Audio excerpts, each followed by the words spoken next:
Assalamualaikum warahmatullahi wabarakatuh. Hai semuanya, izin perkenalkan, nama saya Nia Rahmadita Dalimunte, NPM 2508260194. Saya merupakan mahasiswi Fakultas Kedokteran dan Ilmu Kesehatan Universitas Muhammadiyah Sumatera Utara Angkatan 2025.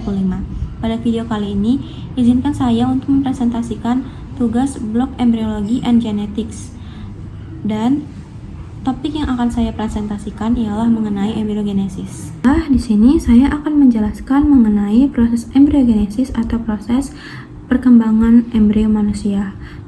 Proses embryogenesis dimulai sejak terjadinya fertilisasi hingga terbentuknya embrio dengan 3 lapisan germinal yang menjadi dasar pembentukan organ tubuh. Kemudian proses embryogenesis memiliki definisinya, yaitu proses perkembangan embrio manusia yang dimulai dari pembuahan, kemudian mengalami pembelahan sel, diferensiasi, hingga terbentuklah struktur dasar tubuh.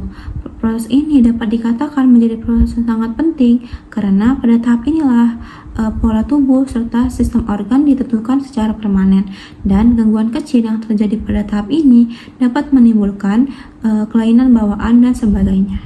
Selanjutnya di tahap kedua ialah cleavage. Setelah fertilisasi, zigot akan mengalami cleavage atau pembelahan sel secara mitosis.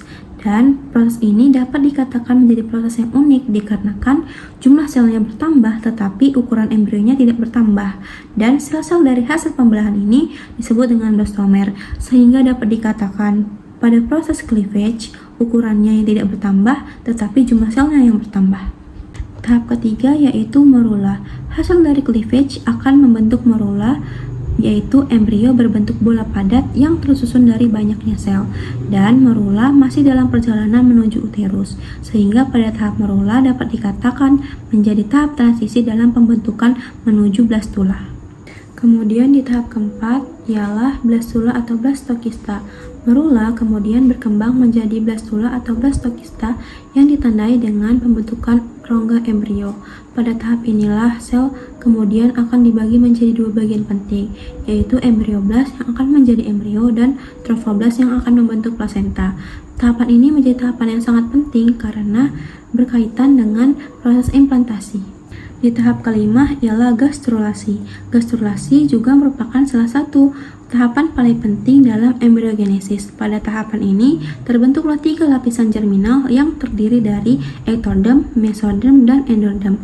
Dan lapisan ini akan berkembang dan membentuk jaringan dan seluruh organ, sehingga disebut gastrulasi menentukan rencana dasar tubuh manusia. Selanjutnya tahap ke-6 yaitu neurulasi. Setelah gastrulasi terjadi neurulasi atau pembentukan tabung saraf. Tabung saraf inilah nantinya yang akan berkembang menjadi otak dan sumsum tulang belakang.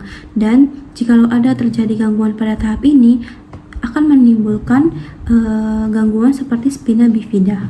Selanjutnya pada tahap ke-7 atau di tahap terakhir ialah organogenesis. Organogenesis merupakan proses diferensiasi serta pembentukan organ-organ dalam tubuh.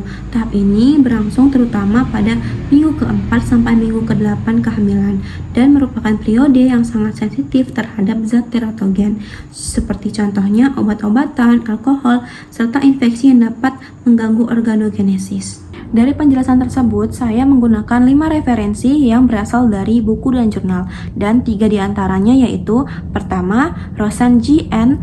TEM-PPL 2022 Early Human Embryonic Development, Blastocyst Formation to Gastrulation Developmental Cell. Yang kedua, Haley AC 2022 The Tempo of Mammalian Embryogenesis Variation in the Pace of Brain and Body Development, Brain Behavior and Evolution. Yang ketiga, Taufik U.S. and Srinivas S. 2022 Embryonic and Extraembryonic Tissue During Mammalian Development, Shifting Boundaries in Time and Space, Philosophical Transaction of the Royal Society of London, Series B, Biological Science. Berikut penjelasan singkat yang dapat saya sampaikan, dan dari penjelasan tersebut dapat sedikit saya simpulkan bahwasannya proses embriogenesis merupakan proses yang sangat kompleks dan teratur, dimulai dari terjadinya fertilisasi hingga terbentuknya organ tubuh, dan setiap tahapan memiliki peranan yang penting, serta gangguan yang terjadi pada salah satu tahapan dapat memberikan dampak atau efek yang besar pada perkembangan embrio. Sekian video dari saya. Apabila ada ketidaktepatan dan kesalahan kata, saya mohon maaf. Wassalamualaikum warahmatullahi wabarakatuh. Terima kasih.